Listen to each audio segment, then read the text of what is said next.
काल रात्रीपासून मुंबईला पावसाने अक्षरशः झोडपून काढलं आणि या पावसाचा परिणाम थेटपणे रेल्वे वाहतुकीवरती आणि रस्ते वाहतुकीवरती आपल्याला बघायला मिळालं। आज सकाळी प्रवाशांना मुंबईकरांना याचा नाहक त्रास सहन करावा लागला, कारण ठिकठिकाणी मुंबईमध्ये पाणी साचल्यामुळे आपल्याला रस्त्यांवरती प्रचंड गर्दी बघायला मिळाली, वाहतूक कोंडी बघायला मिळाली। त्याचसोबत या पावसामुळे रेल्वे वाहतुकीवरती सुद्धा खूप मोठा परिणाम झाला होता। काही गाड्या रद्द करण्यात आलेल्या होत्या, हार्बर लाईनच्या गाड्या सुद्धा काही रद्द करण्यात आलेल्या होत्या। मात्र आता जी माहिती मिळते रेल्वे प्रशासनाकडून, त्या माहितीनुसार आता तीनही या मार्गांवरती म्हणजेच हार्बर, सेंट्रल आणि ईस्टर्न या तिन्ही रेल्वे लाईन ज्या आहेत ते सुरळीत सुरू आहे अशी माहिती रेल्वे प्रशासनाकडून दिली जात आहे।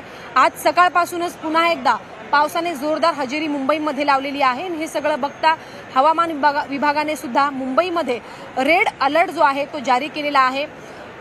जोरदार पाऊस पडल्यामुळे रेल्वे रुळावरती पाणी साचलेलं होतं आणि त्यामुळे काही गाड्या रद्द करण्यात आलेल्या होत्या, तर काही मार्गांवरती पूर्णपणे वाहतूक जी आहे ती बंद करण्यात आलेली होती। मात्र आता तीनही मार्गांवरती, या तीनही लाईनवरती सध्या रेल्वे गाड्या या सुरळीत सुरू असून फक्त 20 ते 15 मिनिटांनी उशिराने गाड्या धावत आहे, कारण अजूनही रेल्वे रुळावरती पाणी साचल्यामुळे मंद गतीने गाड्या ज्या आहेत धावत आहे। मात्र याचा कुठलाही फटका प्रवाशांना बसत नाही अशी माहिती रेल्वे प्रशासनाकडून दिली जाते। व्हिडिओ जर्नलिस्ट निलेशसह सीमा आढे, झी 24 तास, मुंबई।